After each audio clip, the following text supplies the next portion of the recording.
Hello everybody, welcome to today's video. I hope you enjoy, so let's get started. Oh look, it's the annoying vanity light again. Do you see what's happened?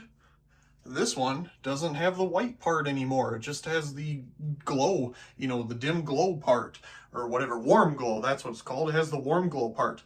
The rest of it doesn't work anymore. Isn't that something? This one was always like this, it's just the way it's screwed in there. But yes, it has come time to replace one of them. Now we're back in business. Well, that was our first failure. I really hope the rest of these last quite a long time because that was annoying. This is a pretty cool light I picked up while I was back home, well, quite a while ago. But it's now out here. My parents brought it out when they came out to visit, and it is now time to take a look at restoring this thing, at least to the best of my ability. So when I had it back home, I soaked these two screws down here in some liquid wrench or something like that, some penetrating oil to try to get them out. Well, that didn't really work. The tops of the screws snapped off, and that's the end of that story. These do come out fine, these two up here. So we're going to have to figure out what we want to do with these down here. And we need to make a bracket to hold this thing. Very interesting fixture in a couple different ways. It's made by Sentry. I really like their logo. It's a really interesting design for their font. And inside, we have a very interesting bulb. This is what really caught my eye when I found it in the salvage place. This is a high-pressure sodium retrofit bulb for a mercury vapor ballast. So, if we were to take a look at the tag here, we can see that it says a 215 watt high-pressure sodium penning lamp. So that's to help it because it's, not on a high-pressure sodium ballast. It's made for a mercury vapor ballast. And what does that say there? Does that really say input of 8.3 amps? Goodness. Okay, so that's our sticker. Let's go ahead and get the tape off of here and see what we have going on inside. Once we get the cover off, it's held on by this wire here. Now, I'm not really sure if that's for grounding or just for easier accessibility. When you're up servicing this thing, you can let it, hang there and it doesn't necessarily fall off all the way. So we got a wire here. Obviously, we have our bulb. I have not taken this bulb out, I don't believe. I may have in the finds of the day video that I put together with this fixture originally. But let's take it out and see what we got. Oh, it is a Westinghouse. It is a, if we can focus on, there we go, Westinghouse Econolux C215S65EL sodium lamp, 215 watt, NOM, I'm guessing that's nominal, and then USA. What a beautiful bulb. Now, I have a Sylvania version of this as well in 215 watt that I found a long time ago. So we have two of these. I need to make a video of that other one sometime, but I, at the time, didn't have a 250 watt mercury vapor ballast to give it a try on. So this is an awesome fixture because it allows us to do that. Now, since then, I've had many other fixtures that are 250 watt mercury vapor, but this one came from the factory made for these lamps. You can put a mercury vapor bulb in this, as if we remove the screw here that holds on the front, and we remove this cover, you will find the ballast inside. Well, if we can do it anyway. Okay, so you have to remove the reflector first, because this goes all the way down into the corner. But I notice over here, we have a label which has nothing on it, so that's nice. Unless it was supposed to be tape, I don't know. Okay, now let's give this a try. There's our ballast. Let's get another look at our label here. Now, looking on their website, they do still apparently produce this exact same fixture. I'm sure not in this very unique, lamp type, but it looks on their website, they still have a picture of one of these as well. It's really funny. Okay, so here is our ballast. As you can see, there is no capacitor in here or anything. And I believe when I took it out, and you can kind of see it there, it's an advance ballast. If we remove the socket here, we can get a better look at it. There is our label. Okay, there's our label. So you can see advanced transformer, one 250 watt H37 lamp, 120 volt, no capacitor here, just pure ballast. I'm always surprised how far back in these fixtures they use these terrible crimp style wire nuts. These things will degrade with heat. They're just no good, but they used them all the way back here too. So our big problem here is that the screws are, well, still in place for the corners here. And it would be beautiful if we could get them out. I guess we can try to put a slot in it and make it a flathead and see if we can try to get it out, but I bet it had a chemical reaction with water over the years, and we're just not going to have the luck. But why not give it a try? So I'm going to go ahead and mess around with these for a little bit, and we'll see what we can do with them, or where we end up going from there. Unfortunately, the Dremel thing didn't work. So now we're currently going through and using the smallest bit, working our way up, and drilling right down the middle of these things. And I did drill all the way through these screws. There is an opening at the bottom, so they're not as long as the hole is deep. So I'm just going to slowly work our way up until either the screw pieces fall off, or we have to literally tap, and put a new thread into the hole. Either way, this seems to be working, thank goodness. After drilling out and tapping some new threads, we have some new screws installed. These are security bit screws that actually came with one of the Lithonia wall packs I got a while back. It was an extra set that you could use if you wanted to take out the Phillips screws and put in these. And they work perfectly. Just had to drill it out to the right size and just slowly start putting threads into it.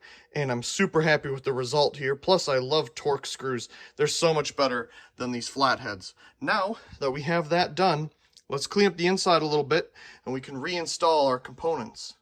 So again, we have our new holes tapped here, and I gave the inside a little bit of a scrub to get rid of the corrosion and other stuff, and it looks like it's turned out pretty good.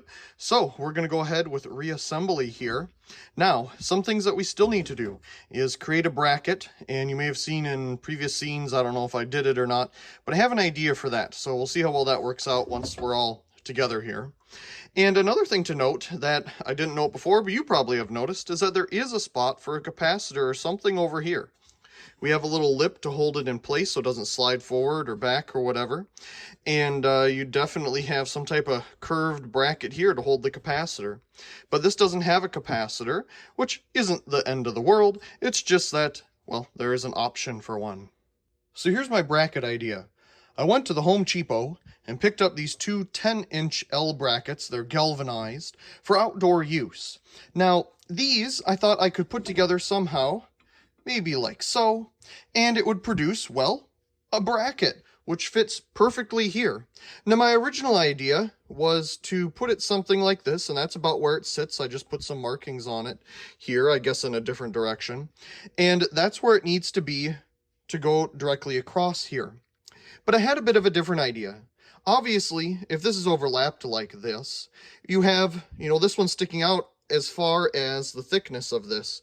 So it's not, perfect across, which isn't a problem. I need to drill holes for these bolts anyway. But I had a slightly different idea. What if we just cut these right in the center here, or whatever, because wherever it's going to be mounted, you'll have the two holes on either side to secure that particular L bracket. And if you really wanted to, you could put it on a board or something and make a hanging hook or something out of it. But in doing that, I don't have to find a way to bolt or, put these two together. And I have 0 welding skills and 0 welding equipment. So we're not going to do that. However, that'd probably be a good option for something like this. So I'm going to, well, probably cut that right in the middle there. And then we'll get rid of these holes on the ends here, because they're off-centered. So we're going to, measure back just a little bit and get rid of those. And then we'll measure, where these should sit relative to, if the bracket is down here so it can curve and, miss the bottom section of the fixture here. Now, these are long enough for that. I've kind of done some playing around with it just to make sure. So hopefully in the next clip, we'll have something a little bit more produced out of this. Okay, so we got both of them cut here. And this is what it's going to be like. The reason I left it long like this is so that when you put it up on the wall or wherever it ends up going, and you butt them up next to each other, you'll know how far apart they have to be. Because if I went just, back here or something, you'd have a gap, but you'd also don't know how far apart to put them without needing a measuring tape. So this allows us to put them next to each other and the light to still, fit up here perfectly fine. Now I use two different methods to cut this. I have the vacuum underneath here, but it still makes a mess.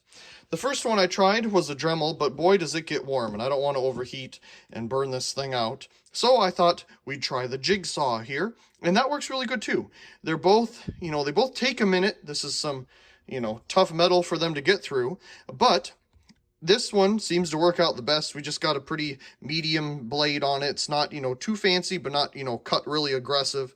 And that seems to be fine with the jigsaw. So I'm just going to continue to use this. It doesn't get as warm. Slow and steady works out well enough. So I'm going to continue on, and we're going to figure out how far down we need to cut these to drill our holes.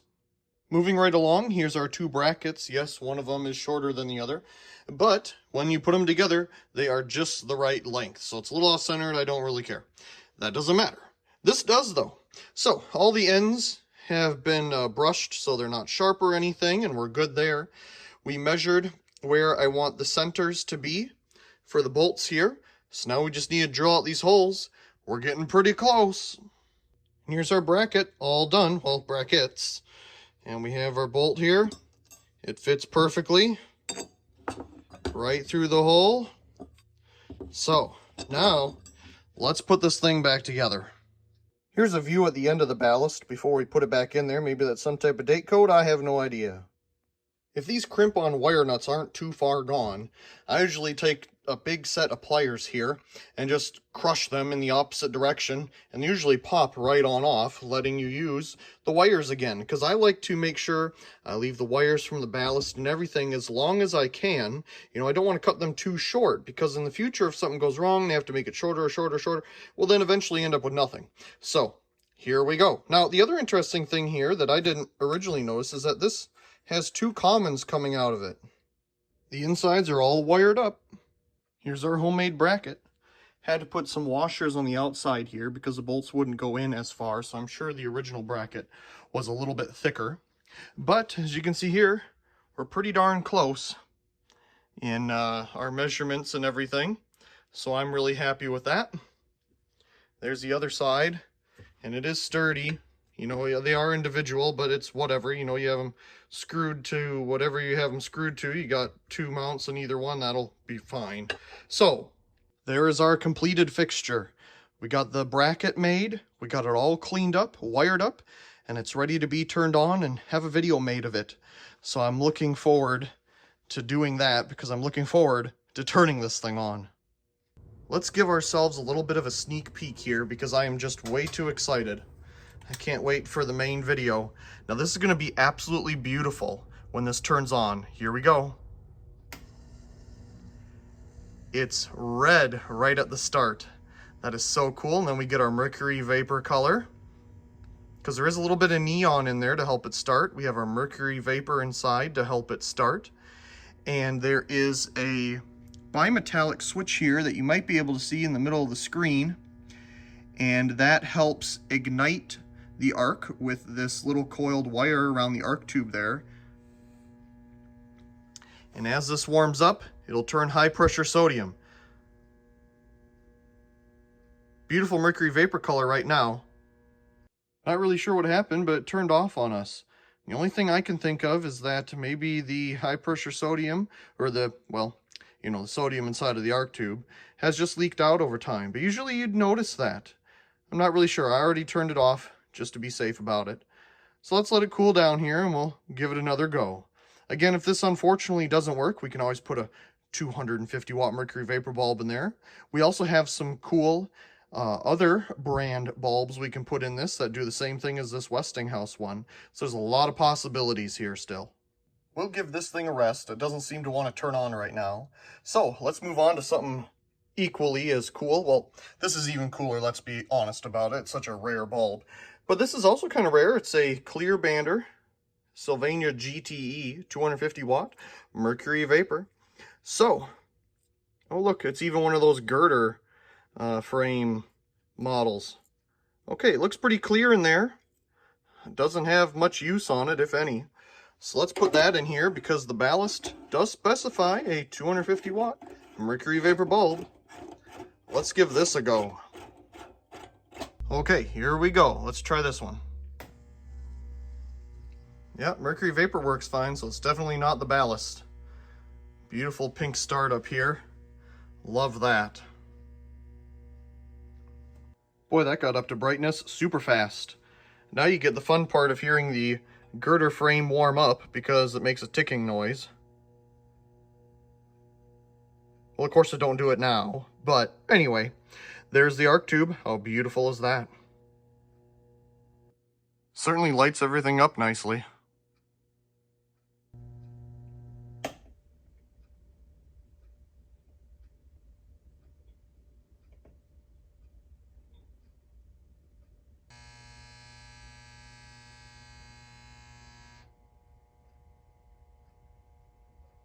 This ceiling fan is quickly becoming the never-ending ceiling fan of sadness. So, let's see here. Nice. Oh yeah. Oh, chunky. Okay, well, now we're on to figure out why it's doing this. Gotta take it apart for the 500th time.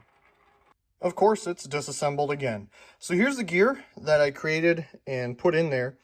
And you can probably see its fail point here. The little teeth at the edges have gotten worn down. Now, taking a closer look at this and the inside of this here, I put a new gear in it just to see. And what I really need to do is modify this to make these teeth a little longer. It seems that the diameter and everything's good. The teeth are just a little shallow. So I'm going to take this whole thing, and when I have time before and after work, I'm going to, modify the file I have for this, because the bottom teeth are good. The other gear I made to gear the entire fan, that's totally fine. It's just these itty bitty tiny teeth that are the problem. So I'm going to modify those, make them a little longer. I think that'll help. The angle seems to be fine. We just need a little bit more teeth action. Other than messing with the geared fan of sadness, I have found a couple things this week. Here's some light bulbs I have picked up at a couple different restores. These are pretty cool. These are filament LED spun filament bulbs. As you can see, they have the little wire all the way around, just like this one right here, except it's a filament LED version. So that's pretty cool. I've seen these online, but they're a little expensive. The McClendon's Hardware at some locations has these. They're about I want to say $20 a piece. It's crazy. But the Restore had these, $3. The yellow tags were 50% off, I do believe. So, 50% off, $1.50. That's not bad for some new filament LED bulbs. This is pretty cool. This came from the same Restore. It's a Satco Essent bulb. I love finding bulbs in their original packaging like this. This is really cool. Original, spun glow style, just like the filament LEDs here.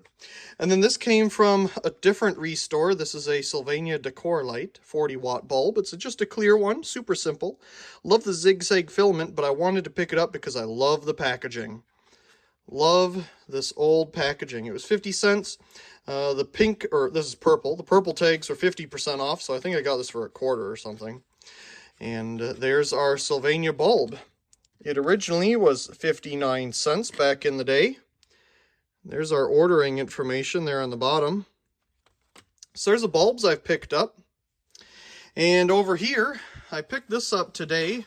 This is a track head light. It's not the one on the package here. It's actually a round globe one.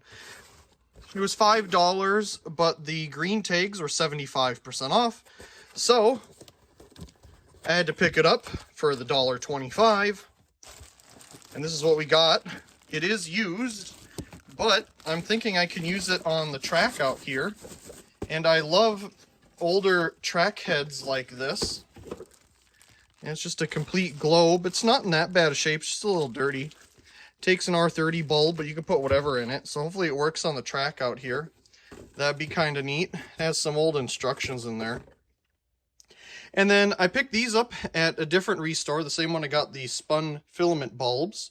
These are two, and they were well, one thing. Let's see, how can I demonstrate that? They were one thing until they cut them apart, as you can see there. The sticker that says Everett was one at one point. These are $8 a piece. Again, 75% off on the green tags.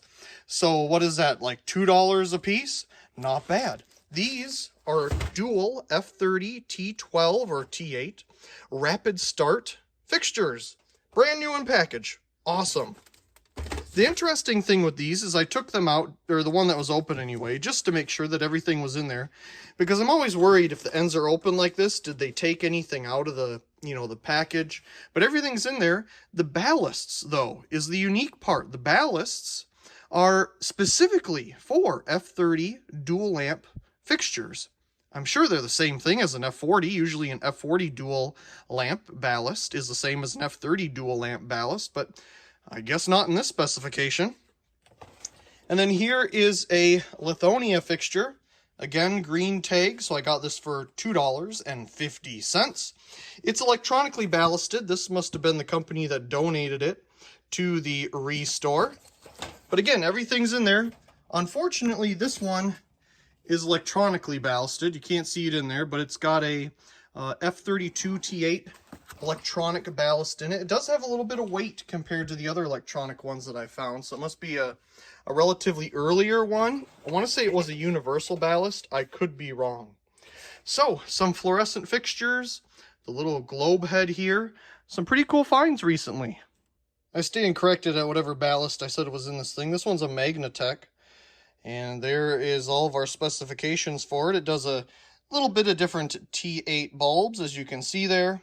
And it does a F25 T12. Interesting. Is that the one for appliances? Okay, that's a bit of a different one. And here's the end of the package. So it looks like it was made around 2001. In terms of the dual lamp F30 T12 fixtures, I'm not really sure what that says. Is that Columbia lighting? Not really entirely sure there, but that must be the manufacturer. It says high power factor on it.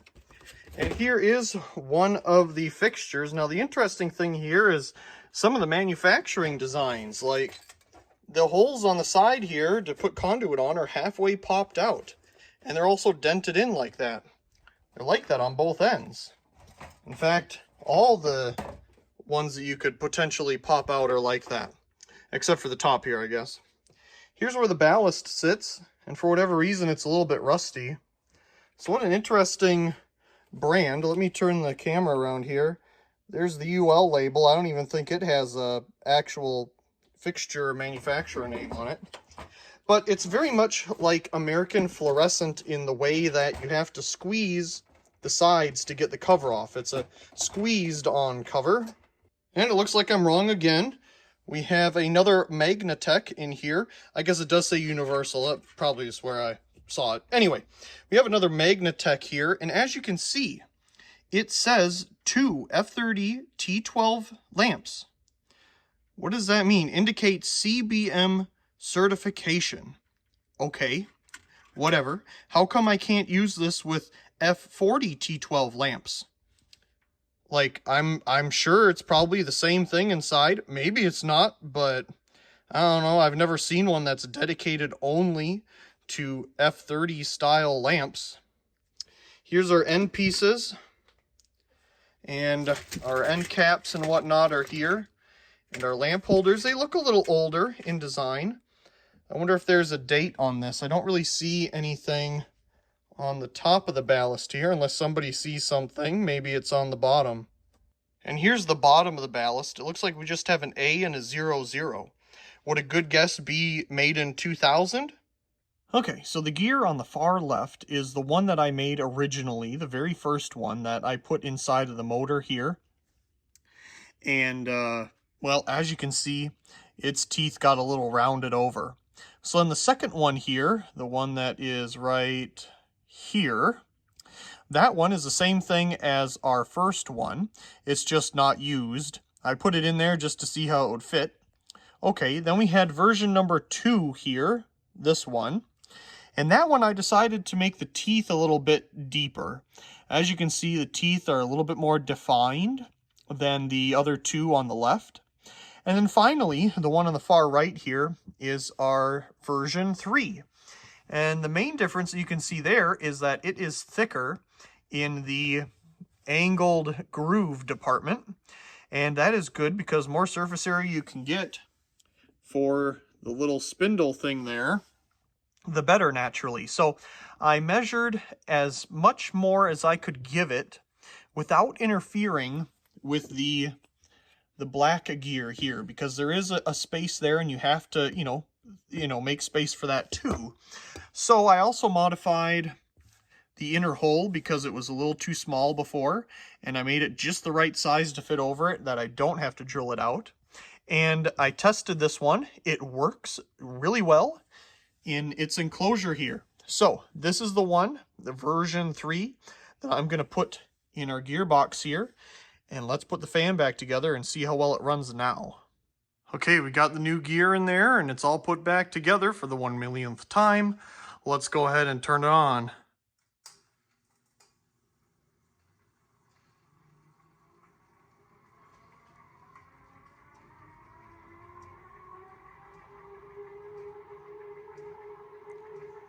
Well, it certainly doesn't jerk to life anymore, so that's good. We got rid of some of that play. And this bigger gear as well, I extended the teeth just like the second version.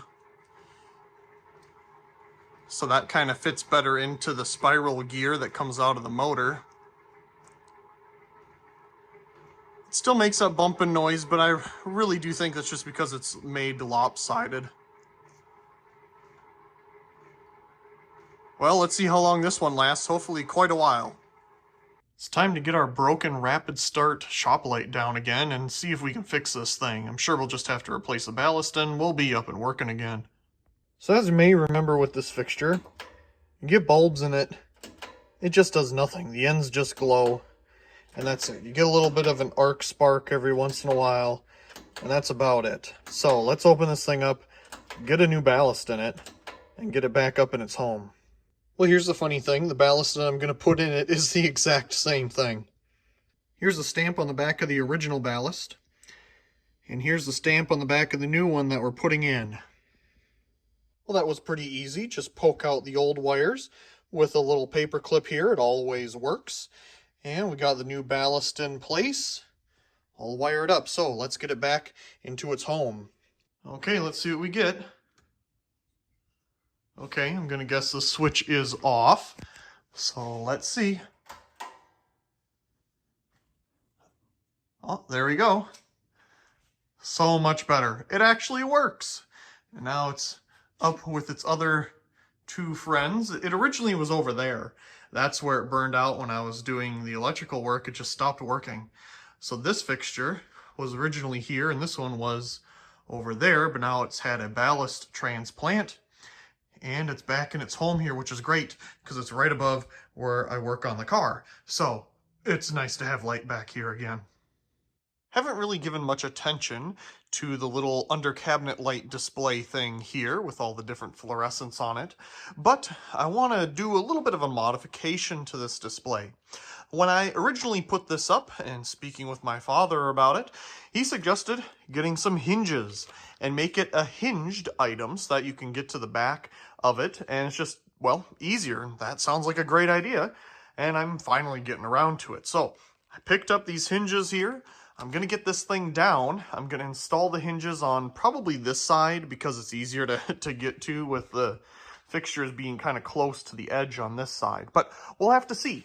And then I'm not entirely sure what way I will have it hinge, but I guess it really doesn't matter. So I'm going to get the thing down, we'll modify it, and we'll see what we end up with. There we go, we got our hinges bolted on. The bolts I bought were a little too long, but I couldn't remember what size board I bought. So I just got 1¼ inch length bolts because, again, I couldn't remember what size board I bought. But either way, it doesn't matter. It worked out perfectly. We got them up there, and now it can swing on down so that we can access ideas for the back here, such as, you know, power outlets and things like that to illumify everything we have. So now all we have to do is put our lights back on and find where the new holes line up to screw it into our joist here. So this has worked out very nicely. Okay, well, now that we have the hinges on and we got it back up into place, it looks pretty good. The last thing that I'm going to do is get a power strip of some kind to put up there that has enough plugs to accommodate everything that we're doing here. So, once I get that, you'll be seeing this again in action. I really do hope you enjoyed today's video, and if you did, be sure to subscribe to the channel for more videos like this one. Leave a like down below and a comment. I do enjoy reading all of your comments. Of course, check out the other videos here on the screen. And until next time, thank you very much for watching.